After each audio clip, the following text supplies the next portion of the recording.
Դատարանը ղեկավարը վերող Հայաստանի Դատարանը կգտնվի եւ 360 մենք մեր իրավունքները ունենք, մենք Իրական իրավունք Ազգային ժողովի անկախ պատգամավոր Էդմոն Մարուքյանի հեղինակային հաղորդումը լրատվական ռադիոյի եթերում։ Հարգելի ռադիո լսողներ եւ դիտողներ, տեղեկացնում ենք, որ շուտով մեր հաղորդումների մի մասը հասանելի կլինի բաժանորդագրությամբ։ Առանց բաժանորդագրության լսեք մեր հաղորդումները FM 106 եւ 5 հաճախականությամբ եւ դիտեք լրատվական TV կայքում։ Բարև ձեզ հարգելի ռադիո լսողներ եւ ռադիո դիտողներ, ես Էդմոն Մարուքյանը չեմ, ես Գարեգին Խոմարյանն եմ, այսօր օգնելու եմ մեր գործընկերոջը իրական իրավունք հաղորդաշարն է եթերում Էդմոն Մարուքյանի հեղինակային հաղորդումը, վստահ եմ բոլորդ էլ գիտեք ինչի մասին ենք խոսելու, երկար չպատմենք տեղի ունեցածի մասին ու միանգամից անցնենք իրավական խնդիրներին։ Էդմոն, ես մի հարց եմ ձեզ ուզում տալ որպես իրավաբանի։ Քրեական օրենսգրքի 38 հոդվածի 4-րդ մասը Ձեզ ինչ-որ բան ասում եմ։ Եթե հոդվածով ցիտեք, նախ բարև ձեզ սիրելի ռադիոդիտողներ, սիրելի գործընկերներ, ես երկար մի քանի հաղորդում բաց եմ թողել եւ գիտեք որ զբաղված էի թիմ ընտրություններով եւ Վանաձորում եւ մյուս տեղերում եւ ինչպես ասում են ես վերադարձել եմ կրկին մեծ ռադիո։ Մեծ ռադիո։ 38 հոդվածի ասեք ինչի մասին։ Հանցագործության դրդելու մասին է։ Այո, ինչու՞ ոչ, գիտեմ։ Երեք երբ հետևում էի տեղի ունեցող զարգացումներին, ճիշտն ասած մի միտք անցավ, այսպես կուզեի իրավաբանի հետ այս մասին զրուցել։ Մենք մի իրավիճակ ունենք, երբ ակնհայտորեն տեղի ունեցավ այն, ինչ տեղի ունեցավ, ու մեծ հաշվով, եթե մարդ ստեղծված իրավիճակում, ասենք ընկնի աֆեկտի մեջ, ու մի հիմարություն անի։ Բայց հստակ պատճառ-հետևանքային կապ կա տեղի ունեցածի եւ աֆեկտի արդյունքում տեղի ունեցած բաների միջև։ Կհարուցվի քրեական գործ հանցագործության դրդելու քաղաքական ինտրիգները ու ստվերային պայմանավորվածությունները կճանաչվեն արդյոք հանցագործության միջոց ու գործիք, ինչպես ասենք մարդու վրա կրակած զենքն է ճանաչվում։ Եթե կոնկրետ հարց տակ, եթե կոնկրետ քվեարկության մասին է խոսքը գնում, քվեարկությունից առաջ տեղի ունեցածի մասին։ Քվեարկությունից առաջ տեղի ունեցածը, եթե նկատի ունեք, որ մարդկանց ճնշել են եւ նրանք փոխել են իրենց քաղաքական մոտեցումները, միանշանակ է, որ այդտեղ քրեորեն հետապնդելի արարքներ կարող են լինել, որովհետեւ եթե կաշառել են, դա հանցագործություն է։ Եթե սպառնացել են, դա հանցագործություն է։ Եթե, չգիտեմ, ինչ որ այլ մեթոդների են դիմել, որը որ էլի բռնության հետ կապ ունի եւ էլի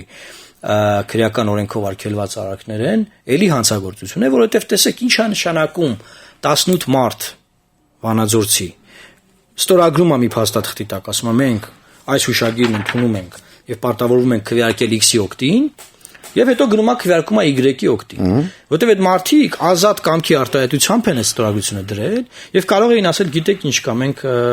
չենք միանում այս հուշագրին, մենք դուրս ենք գալիս մեր քաղաքական ուժերից եւ միանում ենք հանրապետականին, իրենց հետ ենք քվեարկելու։ Կամ մենք շատ ենք սիրում ՀԿ-ի տեխնացուին, կամ մենք կաշկանդված ենք այս հանգամանքներով, եկեք մենք մեր մանդատները վայր դնենք, ուրիշ մարդիկ դեսնեն, ովքեր կաշկանդված չեն։ Այս հարցին մի փոքր ուշ կվերադառնանք, ես իրականում ավելի պարզ ու պրիմիտիվ իրավիճակ էի։ Այո, կարող են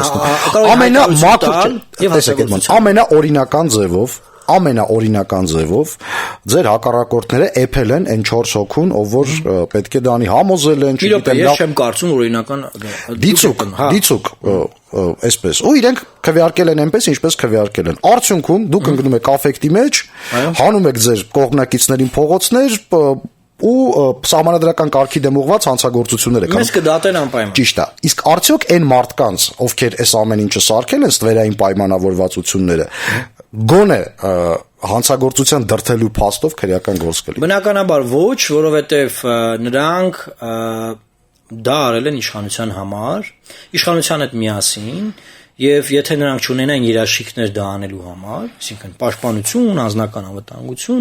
քրեական օրենքից, այսինքն պատժից խուսափելու հնարավորություն, նրանք դա չէին անի, դրան չէին գնա։ Հետեւաբար նրանք բոլոր երաշխիքները ունեցել են դա անելուց առաջ։ Եվ հանգիստ գնացել եւ թաքուն, գաղտնի, ծածուկ պայմանավորվածության մեջ են մտել, քվեարկել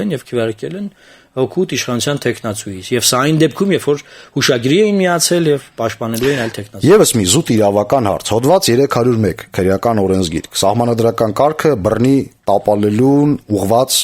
կոչ։ Այո։ Հիմա երբ մարդը գնում է ընտրությունների ու կարծես թե հաղթում է, իսկ իրան մի իրավիճակի մեջ են դնում, երբ նա տեսնում եմ, որ ընտրական մեխանիզմների միջոցով որևէ կերպ, այսինքն ձերը մի քանի սերիա էր պարունակում, սկզբից ավականու ընտրություններ, հետո ավականու ներսում ընտրությունները, process-ը գնում հասնում է միտեղ, երբ կարծես թե արդեն հաղթում եք ու մեկ էլ հոպ մի իրավիճակ է տեղի ունենում, երբ իրականում չեք հաղթում։ Այդ իրավիճակը ստեղծող մարդը արդյոք ձեզ սահմանադրական կարգը բռնի տապալելու հրապարակային կոչ չի հնչեցնում ուղված հենց ձեզ, ասում եք չեք կարող սենց անել, ուրիշ բան մտածել։ Դա կոչ չի սահմանադրական կարգը տապալելու։ Երեկվանից հետո բազմաթիվ մարդիկ զանգում են եւ ասում են,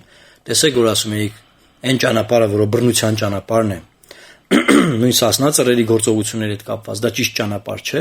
Հիմա տեսակ որ դա ճիշտ ճանապարհ է։ Ես հենց այս մասին եմ Ես գիտեմ ինչ եք ասում։ Հիմա նույն բանն է, այսինքն տեսեք իշխանությունը փակում է բոլոր օթանցքները։ Թույլ չի տալիս որ շնչի հասարակությունը, որ համակարգը սկսի շնչել եւ կայանալ, սկսի փոփոխությունների ենթարկվել եւ այն process-ները, որոնք տեղի ունենում բռնության միջոցով, ցույցերի, չգիտեմ, այլ իրավիճակներում դրանք տեղի ունենան ցիվիլ քաղաքակիրթ վայրերում, որտեղ որ պետք է տեղի ունենան, այսինքն այն ամբիոններից, այն տեղերից, որտեղ որ դա պետք է լինեն։ Եվ երեկվա դեպքը ցույց տվեց, որ իշխանությունը որևէ դաս չի քաղել վերջին դեպքերից։ Եվ ինչ ուզում ասեն, ինչ սահմանադրական բարեփոխումից, ինչ նոր դեմքեր, նոր էջ, նոր եսի ինչերից ուզում խոսեն։ Փաստը մնում է փաստ, որ ամբողջ հայրենությունը ուղիղ եթերում հետևեց, թե ինչ զորբայությամբ Հանրապետական կուսակցությունը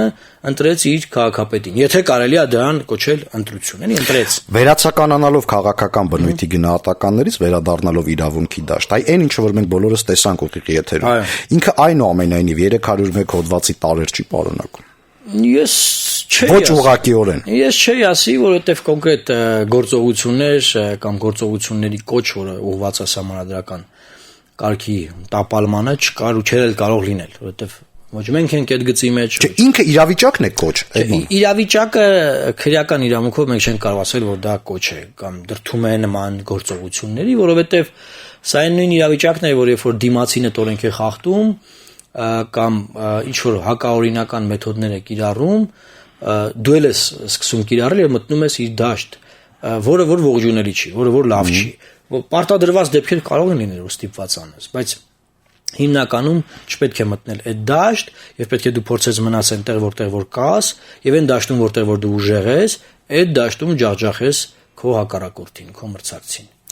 Դուք մինչև հիմա համոզված եք, որ ընտրական մեխանիզմներով հնարավոր է հասնել փոփոխությունների։ Այո, ես մնում եմ իմ այդ համոզմունքին։ Մենք հիասթափված չենք ոչ մի բանից, որովհետև մենք հասկանում ենք, թե ուր ենք մտել ինչ process-ների մեջ, եւ մենք բոլոր սցենարները բնականաբար ունեինք, թե ինչ է տեղի ունենալու, եւ այդ սցենարներով էլ շարժվում ենք առաջ։ Եվ որևէ կերպ սա չի կարող հանդիսանալ հիմք ասելու, որ այլևս պետք չի ընտրություններին մասնակցել եւ այլն եւ այլն։ Չնայած իշխանությունները այս հանգամանքը բնականաբար օգտագործում են ապաթիայի մեջ պահելու մեր հասարակությանը, որ ցածր մասնակցություն լինի ընտրություններին եւ իրենց մարդկանց միշտ բերելով կարողանան իրենց խնդիրները լուծել։ Տեսեք հիմա Վանաձորում ծանր վիճակ է, ապաթիա է։ Այս իրավիճակի հեղինակները մի հուսալքություն ուրիշ իրավիճակի են հասել, երբ մենք հիմա ստիպված բոլորս ամեն մեկը իր շրջապատում սկսում է դավաճան մանգալ։ Սա շատ անառողջ։ Դրա համար մենք չենք փնտրում, տեսեք, մենք որևէ մեկին չենք մեղադրում եւ մենք ինչ ենք ասում։ Մենք ասում ենք միստր եք սկսվի, կամ այդ 4 մարդիկ այնքան բարոյականություն ունեն, որ կասեն, որ լավ, օքեյ, մենք ենք եղել, կամ նրանց ստիպված բերելու են, որ իրենց համար քվեարկեն հանրապետականները եւ նրանք կբացահայտվեն։ Մենք ինքներս չենք ընկել եւ ասել, գիտեք, դու այս ինչ է բանը, իրանք կգան, իրանք կասեն, որ այնուամենայնիվ ձեր կուսակիցների վրա որևէ կասկած չունեք։ Ես որևէ կասկած չունեմ մեր կուսակիցների վրա, ինչու, որովհետև որևէ տրամաբանություն չկա, որ մեր կուսակիցները կարող էին նման բան անել, որովհետև իշխանություն վերցնելու ճանապարհին, ասենք, թողնել անցնել են կողմը, դա անտրամաբանական է, մեր կուսակցության տեսանկյունից, մեր դիրքերից, եւ մյուս կողմից նաեւ թե բարոյական նկարագրի առումով, թե նրանց մոտեցումների, որովհետև այդ մարդիկ առանձին ընտրված են հատուկ, եւ մենք բոլորի թույլ կողմերը քննարկել ենք, եւ հասել ենք նրան, որ հնարավորինս անխոցելի մարդիկ վերցնեն մանդատները, որոնք որ պատրաստ են մինչև վերջ պայքարել։ Իսկ այդ ամեն ինչը մենք նախապես կանխատեսել, քննարկել եւ պատրաստվել ենք այդ ամենին։ Իդեպ ինչից գլխի ընկաք, որ նման մի բան լինելու է, որովհետեւ դուք շուրջ 2 ժամ բաց քվեարկություն եք պահանջել։ Այո, որովհետեւ մինչ այդ, երբ որ երեկոյան պարզ դարձավ, որ հանրապետական կուսակցությունը առաջադրելու է իր տեխնացուին, ես արդեն վստահ էի, որ ինչ որ բան այն չէ, եւ ակնհայտ էր, չէ, որ 18 մանդատ, ասենք, 18 մանդատ, հա, եւ 15 մանդատ, որն է մեծ, 18-ը ավելի մեծ է, բայց 15 մանդատ ունեցող ուժը, որը օֆիցիալ 18 մանդատ ունի, առաջադրում է իր տեխնացուին, ինչ ասա նշանակում, որ նրանք ակնհայտ ինչ որ գործողություններ են արել, որի արդյունքում ունեն երաշխիքներ, որ իրենք ընտրվելու են, այլապես աբսուրդ է, չէ՞, մարդու առաջադրումը, չէ՞։ Եվ եթե մենք իմանայինք, չլիներ հուշագիրը, մեր տեխնացուն չէր առաջադրվի, որևէ պարագայում։ Եթե չլիներ հուշագիրը, մենք ունենայինք 10 ձայն, օրինակ։ Մենք ինչու պետք է առաջադրվեինք։ Ոչ ենք ուզում տեսնենք, ես մեր 10 մարդիկ մեզ քվեարկելու են, թե ոչ։ Սա աբսուրդ է, էլի։ Բայց մենք առաջադրվել ենք ելներով հուշագրից, որ մարդիկ ստորագրել են քաղաքական պայմանավորության մեջ են մտել եւ պատրաստում են քվեարկել կոնկրետ տեխնացուի օգտին, առաջադրվել մենք տեսնում ենք 15 հոգանոց ֆրակցիան էլ է մարդ առաջադրում, ուրեմն արդեն պարզ է, որ նրանք դա անում են զուտ նրա համար, որ ընտրվեն, որ վստահ են, որ ընտրվելու են եւ այդպես էլ եղավ։ Եվ հենց այդ պայից սկսած ես սկսել եմ գործողություններ կատարել, որպեսզի կանխարգել եմ, մեկ, եւ երկրորդը բացահայտեմ այն ինչ որ տեղի ունի։ Լուրերը լսելուց առաջ մի տեխնիկական հարց էլ տամ, լուր շրջանառվեց, որ ձեր կուսակիցներին դատախազ է մոտեցել եւ ասել է, որ քրեական գործ է հարուցելու բաց քվեարկության համար, դա որքանով է օրինաչափ։ Ուրեմն գլխավոր դատախազի հետ ես երեկոյան զրուցել եմ, դատախազը ճշտել է եւ որևէ դատախազ չի եղել այդ դահլիճում, այլ պարզվում է, որ մարդ է եղել հանրապետական կուսակցության աջակից, որ ներկայացել է որպես դատախազ եւ սկսել է մարդկանց շանտաժի ենթարկել։ Եվ դրա հետ կապված բնականաբար գործողություններ կլինեն եւ գլխավոր դատախազը խոստացել է ինձ, որ իրենք զբաղվելու են եւ մենք ենք զբաղվում, որ բացահայտենք այդ մարդուն եւ բայց ըստ էության դա եթե նույնիսկ դատախազ լիներ, դա օրինաչափ է թե չէ։ Դա օրինաչափ չէ, դա կոնկրետ քվեարկության ժամանակ մարդկանց շանտաժի ենթարկելու միջոց ու մեթոդ էր։ Եթե որևէ հակաիրավական բան կար, բնականաբար հետաբերում։ Այսինքն փակ քվեարկելու դրույթը դա իմպերատիվ նորմ չէ։ Տեսեք, փակ քվեարկելու դրույթի հետ կապված, ուրեմն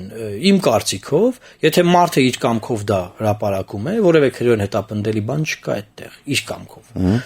Եվ այն մարդիկ, ովքեր հրապարակում են, իրենց կամքով են հրապարակում, եւ դա քննարկված էր, որ եթե ֆորս մաժորային վիճակ լինի, որը որ արդեն կար, մենք կգնանք բաց քվեարկության։ Եթե չեմ սխալվում, ձեր լեզվով իրավաբանների դիսպոզիտիվ դրույթ է, չէ՞ կոչվում, ոնց որ դա տենց ինչ-որ բան։ Չէ, այնտեղ ոչ իրավաբանները տարբեր մեկնաբանություններ էին անում, դա կապ չունի,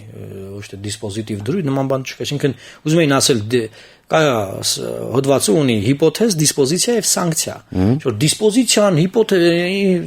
ինչ որ բաների մեջ էին ընկել, այնտեղ անգամ մարդ կար, որ ընթերցում էր ինչ որ թուղթ,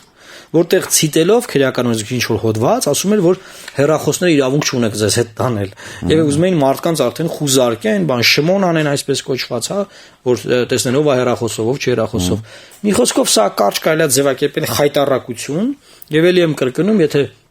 մեր քաղաքական դիրքորոշումը բացահայտելու ահաբեկված մարդկանց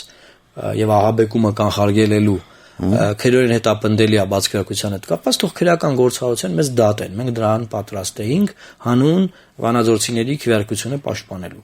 Դադար առնենք, լսենք լուրերը, հարգելի ռադիո լսողներ, ռադիո դիտողներ, լրատվական կարճ թողարկում է առջևում, մենք եթեր կվերադառնանք 3 րոպեից։